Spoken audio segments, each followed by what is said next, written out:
Servus from the Pain Cave and welcome back to another Zwift club ladder battle. This time it's ZRG-R versus the Watt Squad. We are racing on the Croissant route in France, 2 laps totaling 22 kilometers with around 100 meters of elevation. Expect an explosive and tactical race as always. Let's take a look at the team lineups. There's one guy missing from each team in this preview. The Watt riders are strong sprinters and a bit heavier than us, so that's a dangerous combination for a flat race. But we should be stronger on the 5 minutes to 20 minutes efforts, so we gotta make the race hard and the opponents tired as the race progresses. Let's go. Søren and I accelerate from the gun to see if the Belgians will follow us. We are here with 10 watts per kilo, trying to open up a gap. Søren is in my wheel. Verkamen from Belgians is trying to follow us. There's also Rayats. And then we heard that there's an issue with Patrick, who is currently in last place, who is having like some technical issues. So we had to slow down, as you see now, because he has a gap of 3, 4, 5 seconds. And this is not ideal, of course. And unfortunately, the Belgians, they can feel that. They can see that there's a gap and they immediately take over at the front and keep the pace up. So they're gonna get rid of one of our guys. So you can see Patrick is just 28 meters behind us. He is trying to close down the gap here, pushing, sometimes 6 watts per kilo, then he's going down to 4 watts per kilo. And it's just a few meters, but he's not able to close down the gap. And now the gap is getting bigger and bigger again. So it's at 10 seconds now.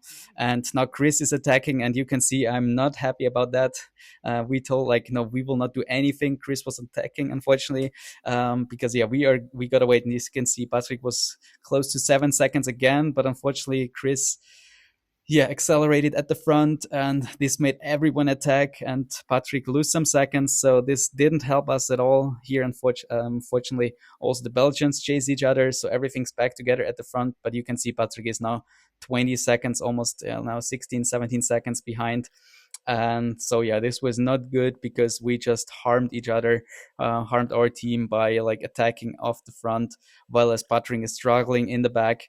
So we wanted to make them right. We wanted to keep them the pace up. Now you can see Stales is trying something here. I'm immediately jumping on his wheel, not letting him go here.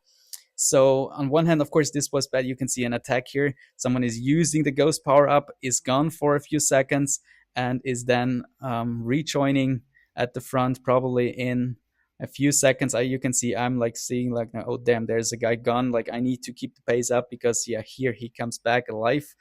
He's back visible here, and I'm immediately jumping after him here, pushing 15 watts per kilo, accelerating here, doing a really, really massive sprint because I knew I have to close down the gap, because once he's gone, it will be hard to catch him again. So I'm doing a sprint here. I'm very explosive, as you know from my previous races, and I could close down the gap really fast and jump on his wheel and wait for our group again. Here, I'm not doing any work here at the front. Everything's back together. Patrick is at 13 seconds, and so we wanted to let them work at the front, do some pulls. Now Søren is attacking off the front. He could create a gap, which is fine now. We have one guy off the front, one guy in the pack, and the Watts riders, they gotta work. Another ghost power up is being used here at this moment, and now you can see it here.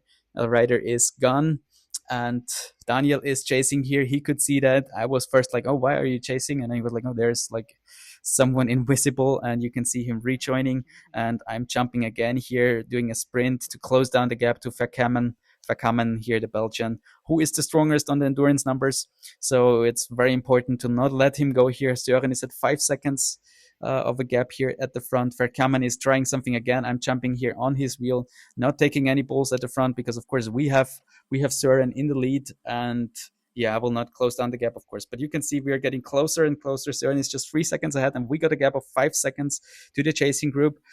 So we are about to close down the gap to Søren. And I have a plan to kind of try to attack him because Verkamen had to work a lot now, and see if I can let him leave him behind and maybe take Søren with me. So we are 2 and can do a team time trial, a small one of a duo. But unfortunately, Verkamen is really strong. Søren is in my wheel, but also Verkamen is able to follow me here. We are now a group of 3 at the front, and the chasing group is at 9-10 seconds. Patrick, unfortunately, is at 40 seconds, so he lost touch to the group, and he's gone. So we already have one guy in the pack, just having one point. So we got to make a good race to win by points here in this first across the line race between teams. All right, Verkamen is at the front. He's using the burrito, which, reduces the draft behind, but he was not attacking a lot here. But it's interesting that he's doing pulls at the front here with now 7 watts per kilo. He's trying to attack. He probably should have just waited behind us, like let us do the work, but thankfully he worked a bit with us, which helped us increase the lead, which is now at 15 seconds. And then you can see I have a ghost power up and I wanted to use that. So I'm going behind to the last position and then pushing really hard, doing a big acceleration here, getting out of the saddle, pushing 14-15 watts per kilo here to create a gap. Verkamen was not aware of that. You can see he's just pushing 2 watts per kilo. He is kind of aware, okay, someone is missing probably, but you can see that once I'm back visible, I'm here already 6-7 seconds ahead. Now Verkamen is using the ghost. Søren was very aware of that. He also increased the pace, so they are back together. I have a lead of 7 seconds, and Verkamen is slowing down, so he gives up. He could see that the gap is too huge, and he cannot get back to me. So I'm here 4.6 kilometers from the finish line at the front. I'm trying, you can see, using the steering here to cut corners as much as possible to save like every meter that I can.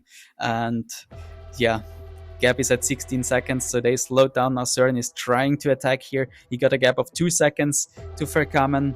The chasing group is already about like 12 seconds behind these two, so he's trying to get rid of Verkamen. They're close to 8 seconds. I was slowing down a bit, hoping Søren would be able to break away for like 4, 5, 6 seconds, because then I could wait for him and do a time trial together with him. All right, I am now looking to these guys because I got a comfortable lead. I can definitely manage that since I could slow down a bit and recover, so I'm not really exhausted at this point, and I can see what is going on there, because now we got the first place and the last place, but we still need some good finishing positions here in these other groups. Like Søren should be able to beat the Belgian, and also like our guys in that second bigger group should be able to do a good finishing position for us to win this battle.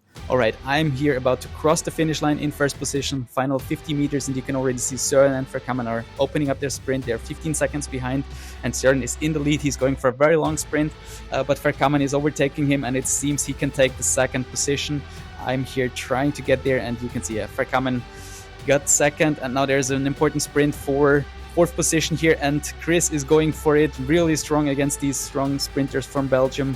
And also Daniel is able to sprint for another good position, so that secures us the team battle win. Here I'm finishing in first position, Søren in third, Chris in fourth, Daniel in fifth, and Patrick in 10th. So in total we are having 32. We're scoring 32 points, and the WOD Riders 23. But it was a close battle, not as it seems from points, because if there were some different position in that final sprint from the bigger group, we could have also lost that battle. So it was closer than it looks. And this sees us moving up to 14th position in the club ladder rungs. So good move there to get closer to the top 10. And you can see my effort from the race. Big attack there. And I pushed really hard after that, and then could recover afterwards and manage my lead. So that was pretty nice race, very tactical as always with these club ladder races. No PBs, of course, because it was very tactical, like just a few very hard attacks, but then slowing down, waiting what the opponents will do. And so for that it was pretty fine. So what a tactical race. This is why I love club ladder events. Massive props to my teammates and the WOD squad for a great battle. If you enjoyed the video, drop a like, subscribe for more race contents, and tell me in the comments what is your favorite power up to use for an attack. See you in the next one. Cheers and ride on.